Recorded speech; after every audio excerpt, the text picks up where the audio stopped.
बाबा का ढाबा। शहर के घंटाघर के पास एक बूढ़ा बूढ़ी एक छोटा सा ढाबा चलाते थे।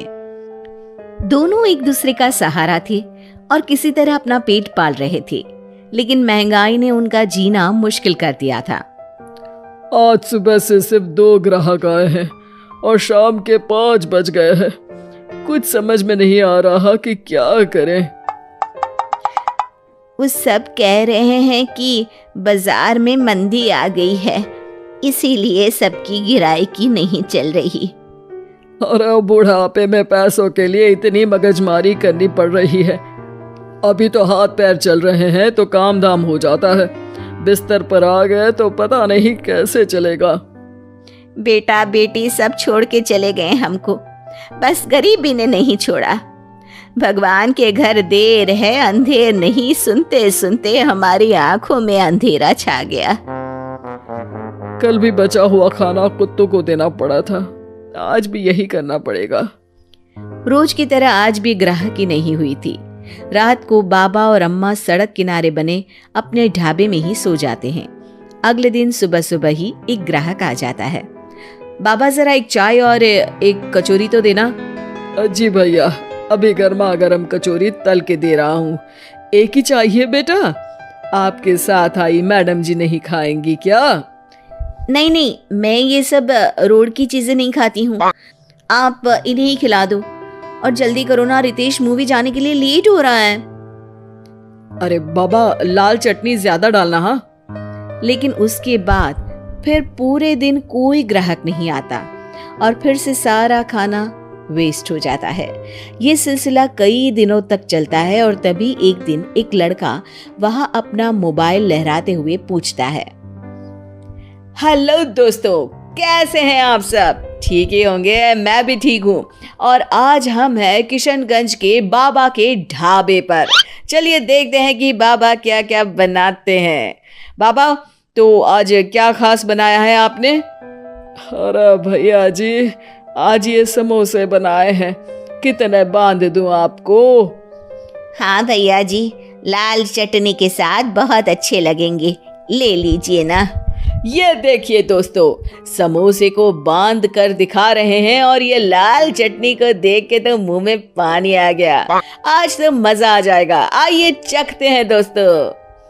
लड़का समोसा चखते ही तारीफों के पुल बांध देता है। वाह वाह वाह, मजा आ गया, इतना अच्छा समोसा मैंने तो कभी नहीं खाया। आपको यहाँ जरूर आना चाहिए और ये समोसा जरूर खाना चाहिए। और एक चीज, ये देखो, ये रोड साइड पर इनका ढाबा है, इनकी हेल्प तो होनी ही चाहिए। अच्छा, वैसे और क्या क्या बनाते हैं आप? बेटा, पराठे मैगी सब बनाते हैं।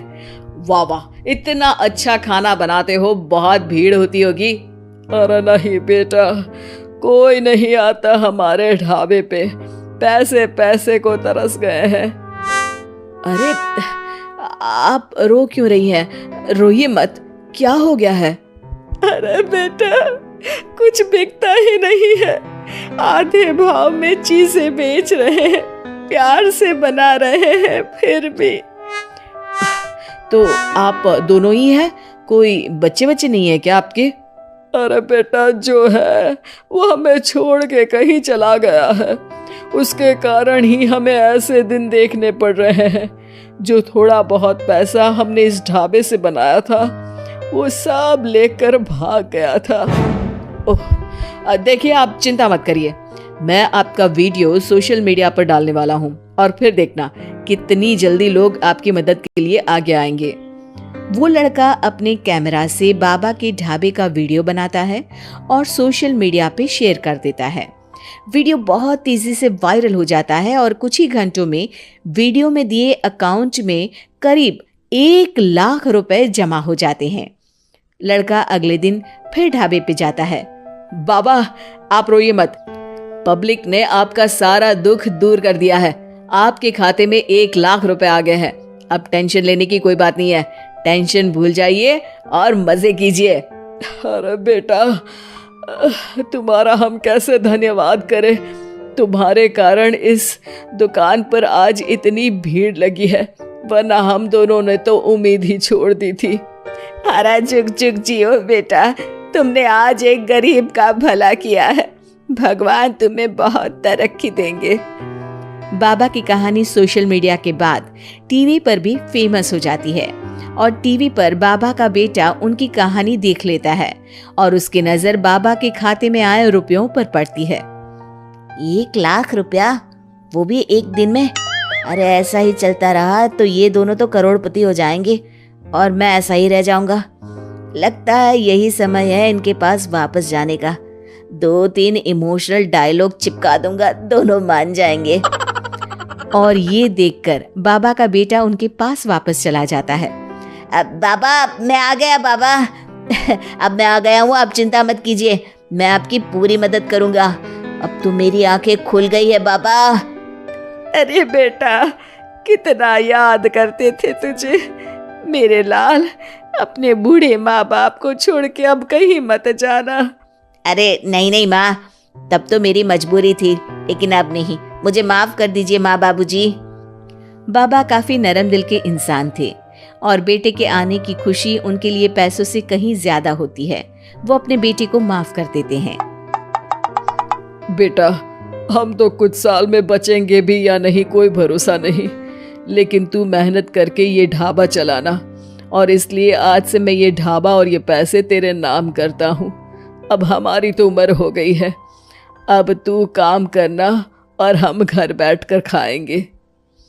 ये कहकर बाबा सारा पैसा अपने बेटे को दे देते हैं और आराम से अपनी पत्नी को लेकर अपने पुराने घर चले जाते हैं। ढाबे पर काफी भीड़ बढ़ती है। कुछ दिन में ही बेटा काफी पैसे कमा लेता है। एक दिन जब व्लॉगर लड़का वहां पहुंचता है तो देखता है ढाबा बंद है।